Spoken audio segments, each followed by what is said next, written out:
again, it's really, really would love to. You know, WiiWare, Xbox Live, PlayStation Network, all those online distribution systems sound fantastic, but you still have to fund the development of that product. So you have to have whatever it's going to cost you, $1 million, 1.5 million, to make that product to that level. I mean, when I was at the Codemasters before I came here, and we had 5 products in development for Xbox Live, and we weren't going to get another slot for 18 months, 24 months. So you can make a commitment and try and build a small product. You can maybe put 5 guys in it, hopefully do like a geometry board, you know, something which is not a massive undertaking.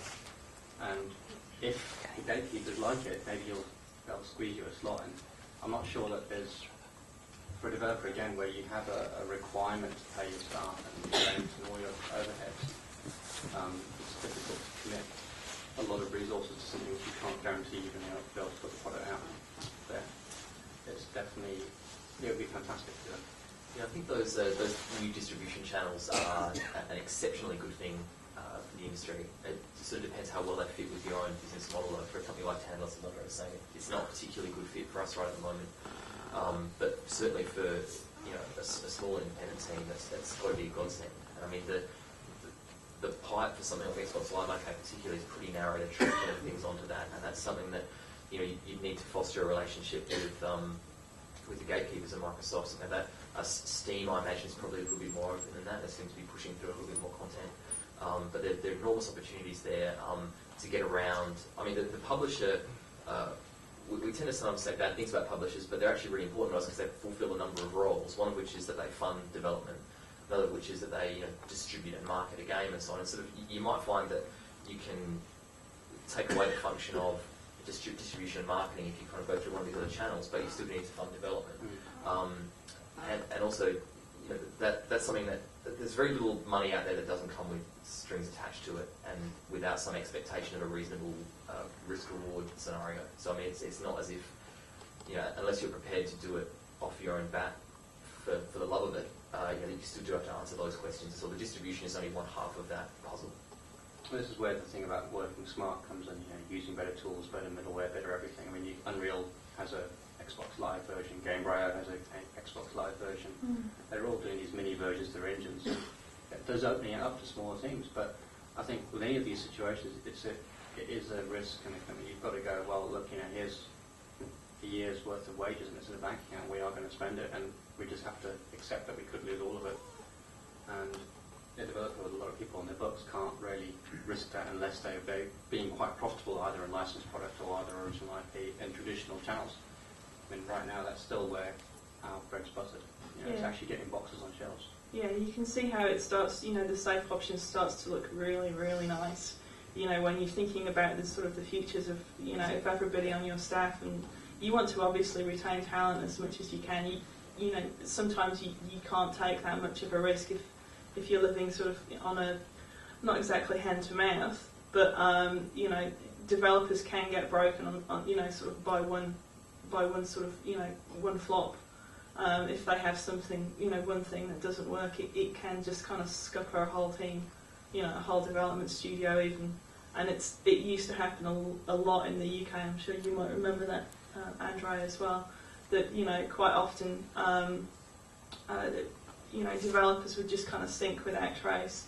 Even Psygnosis, they made a game called Cyberdeck, which I think it sold about 8 copies. And Sony basically stepped in and bought them out of the goodness of their hearts.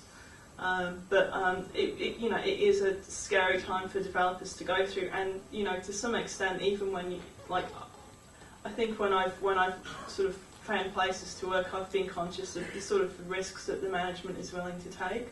I do want to make good games, but I also don't want to be moving every 3 months because the developer's going under. And I think that's one thing that you do need to be aware of.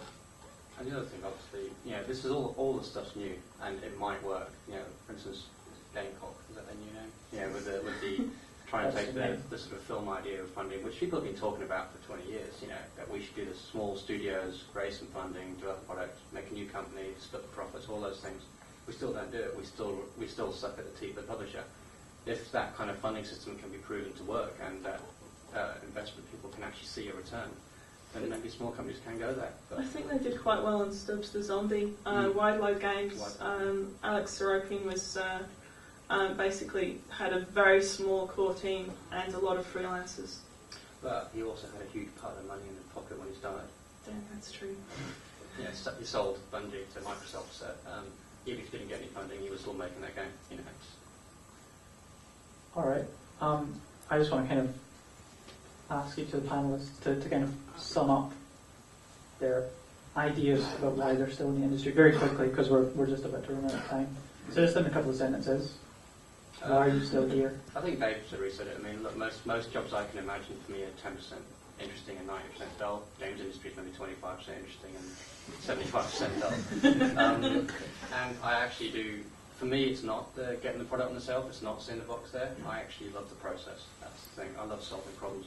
The busier I am, the more problems I've got to solve. That's the happier I am. When things are going smoothly and I'm a bit bored, I could take it or leave it. So, I mean, this is why I like this industry.